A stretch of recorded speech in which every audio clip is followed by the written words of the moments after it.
I have chosen the best friend's brother as my anchor for this forbidden love, and I tell the story from inside my own heart. I am 36, a graphic designer who edits a small magazine that pays in coffee and late-night emails. And I have learned to love the quiet proof of a life that runs smoothly on predictable rails.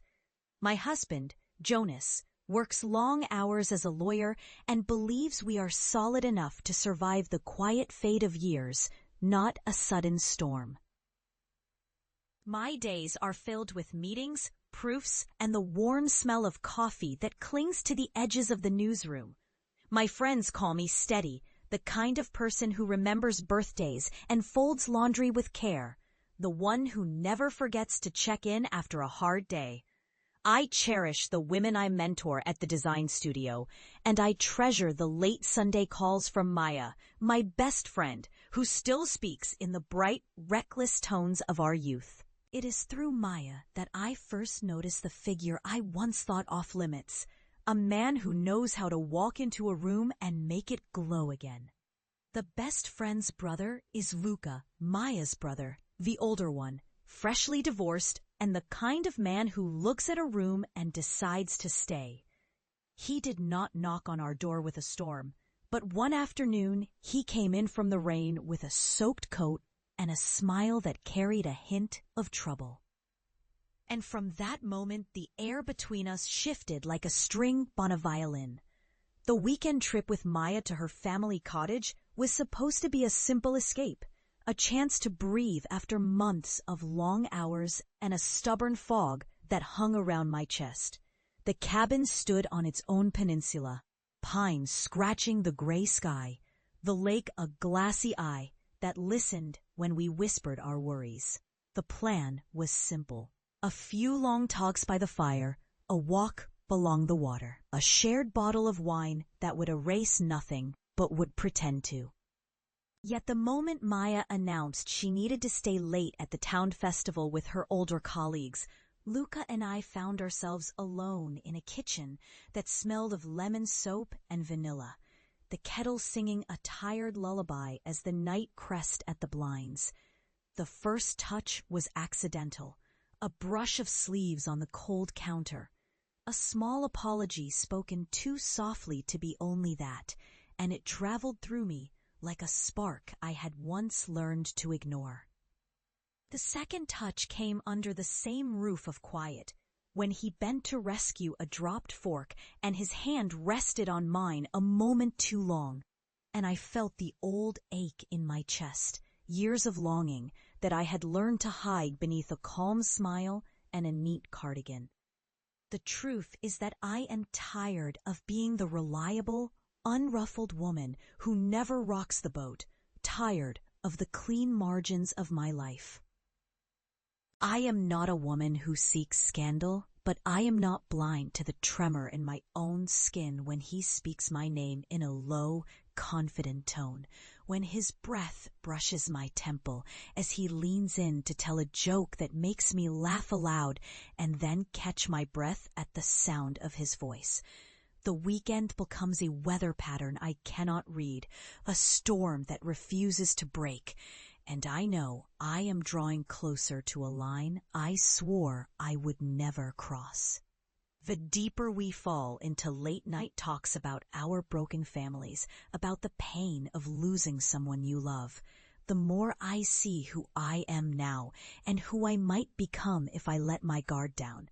He speaks with a tenderness I did not expect from a man who wears a billboard of independence on his chest, a tenderness that feels like rain soaking through a drought-parched field. When the door clicks shut and the world outside is muffled by rain and the sigh of the lake, he tells me a story about a marriage that once shimmered and then cracked, about the way two people failed to see the smaller lights until it was too late. My breath grows shallow. My pulse skips a beat, and I hear the ache in his voice as clearly as I hear the rain tapping on the window pane. It is this confession, more than any kiss or casual touch, that pulls us into a dangerous orbit, a place where I can imagine a future that does not require a promise of forever, but does demand a moment of truth. I tell myself I am simply listening, yet the sound of his voice slides into me like worn sugar, and I am suddenly hungry for a warmth I have not allowed myself to crave in years. The inciting moment arrives with brutal clarity when Maya finally comes home earlier than expected and sees the way we stand too close, the way his hand lingers on my back, as if mapping the curve of my spine, as if memorizing every line of my body and every unspoken word that has traveled between us. Maya's eyes widen, and I see the question there, the old friend's alarm that says, "Are you sure you know what you're doing?" The silence that follows is thick with the risk we take by choosing to stay in this space together. I am torn between the portrait of a life that has been chosen for me and a shadow of a life I have not yet dared to claim. The storm breaks when the cottage door snaps open, and we both feel the cold air of the lake on our cheeks, and he steps back as if startled by his own courage, while I align my shoulders as if to walk a runway that no longer exists. The next dawn brings a truth no one can deny. I am not the woman who will pretend that love does not exist just because it is inconvenient or risky. We talk in careful, measured tones, promising to keep the boundaries clear, vowing to pretend nothing happened. Yet every word sits on my tongue like a ripe fruit I am not sure I want to bite. On the drive back to the city, the road stretches out before me, and the lake seems to fade behind us, and I feel a strange sense of relief mixed with fear, because the beloved shelter of my routine has shifted beneath my feet. And I realize I am awake in a way I never have been before.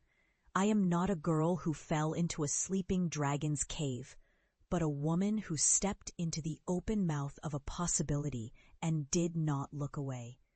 I want to tell him to stay, to tell him that the bones of my day-to-day life would grow softer if he stayed near. But I also know that a second chance can only begin when both people decide to risk a new truth, not a familiar comfort. If this confession has you on the edge of your seat, hit like and share, because you will not believe what happens next as the turn of the road reveals a small detour that might lead us to a future neither of us can predict. And in that jagged moment, I realize I have already chosen the path that will define me, not the path that will steady me. And the choice, though frightening, feels like sunlight slipping through a curtain after a long, cold night. The weeks that follow are full of careful conversations, lullabies of routine, and a growing awareness that love can arrive in the most ordinary rooms, that a second chance at a life that seems almost closed off can still be found in a shared breath, a late-night text, a secret smile across a crowded room, a hand in the small of a friend's back as we navigate a crowded street with our palms tight and our hearts beating in the same rhythm. I begin to see that this is not a betrayal, but a kind of mercy. The mercy of a truth so necessary that even the fear of consequences cannot keep it from blooming. I tell myself I will walk the line with patience, not panic, and I will allow myself to learn again what it means to be desired, not as a device to be used by someone else's desire, but as a person who can choose her own happiness. Her own happiness in the shape of a future that might still be written in a way I cannot yet imagine. The end of this tale may not be written in stone. It may bend toward a softer dawn, toward friendship and honesty and the fragile healing touch of love that comes after loss and long nights of grief.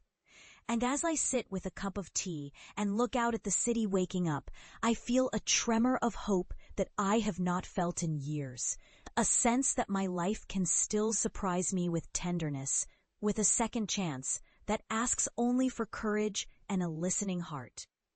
If you crave more raw, emotional confessions, please like, share, and subscribe. Your next chapter awaits.